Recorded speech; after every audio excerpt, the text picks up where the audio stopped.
Assalamualaikum warahmatullahi wabarakatuh. Bismillahirrahmanirrahim. Alhamdulillahirabbil alamin. Wassalatu wassalamu ala rasulillahi ajmain. Asyhadu an la ilaha illallah wa asyhadu anna Muhammadar Rasulullah. La haula wa la quwata illa billahil aliyil azim, amma ba'du. Yang terhormat kepada Bapak Dr. Andes Haji Muhammad Soheh MH MPDI selaku Ketua Setit Al-Muslihun Telogo Blitar. Yang saya hormati kepada Bapak Dr. Muhammad Sodik MPDI selaku dosen pengampu mata kuliah pengembangan kurikulum PAI. Dan tak lupa juga teman-temanku yang dirahmati Allah Subhanahu wa Ta'ala. Sholawat dan salam tetap tercurah limpahkan kepada junjungan kita Nabi Agung Nabi Muhammad Sallallahu Alaihi Wasallam yang kita semua nantikan syafaatnya di yaumil kiamah kelak. Amin amin ya rabbal alamin. Raditu billahi robba wa bil lamidina wa bi Muhammadin nabiyya wa rasulullah. Rabbi zidni ilma warzuqni fahma. Amin amin ya rabbal alamin. Perkenalkan, saya Kumilail dari Prodi Pendidikan Agama Islam semester 3. Di sini saya akan menyampaikan sedikit materi mata kuliah pengembangan kurikulum PAI dengan judul pengembangan kurikulum dan pengertian prinsip pengembangan kurikulum.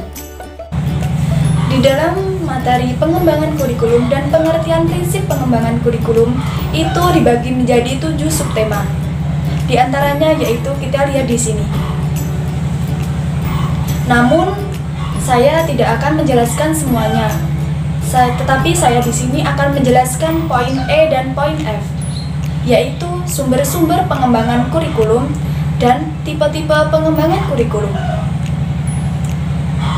Yang poin E yaitu sumber-sumber pengembangan kurikulum itu dibagi menjadi 4. Yang pertama yaitu data empiris, yang kedua data eksperimen, yang ketiga cerita atau legenda yang hidup di masyarakat, yang keempat yaitu akal sehat. Yang pertama yaitu data empiris. Apakah kalian tahu apa itu data empiris? Data empiris adalah data yang bersumber dari hasil observasi atau percobaan. Data empiris ini merujuk pada pengalaman yang terdokumentasi atau terbukti efektif. Yang kedua yaitu data eksperimen. Data eksperimen menunjuk pada temuan-temuan hasil penelitian. Data hasil penelitian merupakan data yang dipandang valid atau reliable, sehingga tingkat kebenarannya lebih meyakinkan untuk dijadikan prinsip dalam pengembangan kurikulum. Yang ketiga yaitu cerita atau legenda yang hidup di masyarakat. Data-data cerita atau legenda yang hidup di masyarakat ini banyak diperoleh dari bukan hasil penelitian. Yang data-data tersebut terbukti sangat efektif untuk memecahkan masalah-masalah kehidupan yang kompleks. Contohnya yaitu adat atau kebiasaan yang hidup di masyarakat. Yang keempat yaitu akal sehat. Data pemikiran umum atau akal sehat itu juga diperoleh dari hasil penelitian yang melalui proses pertimbangan dan penilaian akal sehat terlebih dahulu. Dengan demikian, pada prinsipnya, semua jenis data di atas dapat digunakan dan dimanfaatkan bagi kegiatan pengembangan kurikulum sebagai sumber prinsip yang akan dijadikan pegangan. Poin F yaitu tipe-tipe prinsip pengembangan kurikulum. Tipe-tipe pengembangan kurikulum yaitu tingkat validitas dan reliabilitas prinsip yang digunakan. Hal ini ada kaitannya dengan sumber dari prinsip pengembangan kurikulum itu sendiri. Ada fakta, data, konsep, dan prinsip tingkat kepercayaannya tidak diragukan lagi karena sudah terbukti melalui uji riset yang berulang-ulang. Ada juga data yang sudah terbukti tetapi masih terbatas dalam kasus-kasus tertentu.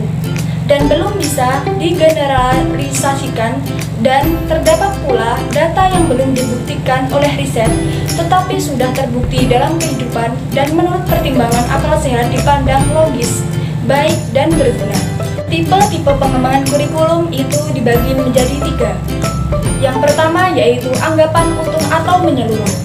Anggapan utuh atau menyeluruh adalah fakta, konsep, dan prinsip yang diperoleh dan telah diuji dalam penelitian yang ketat dan berulang, sehingga bisa dibuat generalisasi dan bisa mendapat tantangan atau kritik karena sudah diyakini oleh orang-orang yang terlibat dalam pengembangan kurikulum. Yang kedua yaitu anggapan kebenaran parsial.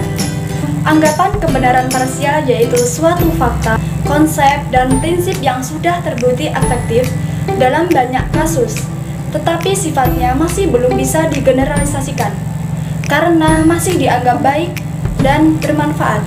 Poin yang ketiga yaitu anggapan kebenaran yang masih memerlukan pembuktian, atau kita bisa sebut dengan hipotesis.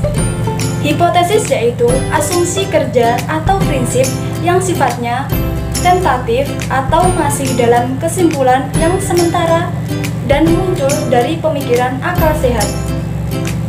Pada dasarnya, ketiga jenis tipe prinsip pengembangan kurikulum tersebut itu semuanya bisa digunakan karena prinsip-prinsip ini sangat tergantung pada perspektif para pengembangan kurikulum tentang kurikulum tersebut.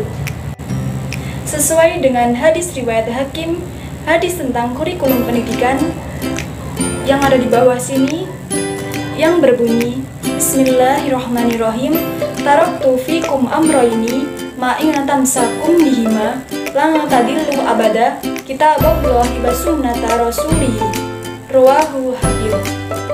Yang artinya, telah aku tinggalkan kepada kalian semua 2 perkara yang jika kalian berpegang teguh padanya, maka tidak akan tersesat selama-lamanya, yaitu kitab Allah Al-Quran dan sunnah nabinya. Hadis riwayat Hakim. Sekian materi yang bisa saya sampaikan, semoga bermanfaat bagi kita semuanya. Akhirul kalam, wabillahi taufiq wal hidayah, waridho warinayah. Wassalamualaikum warahmatullahi wabarakatuh.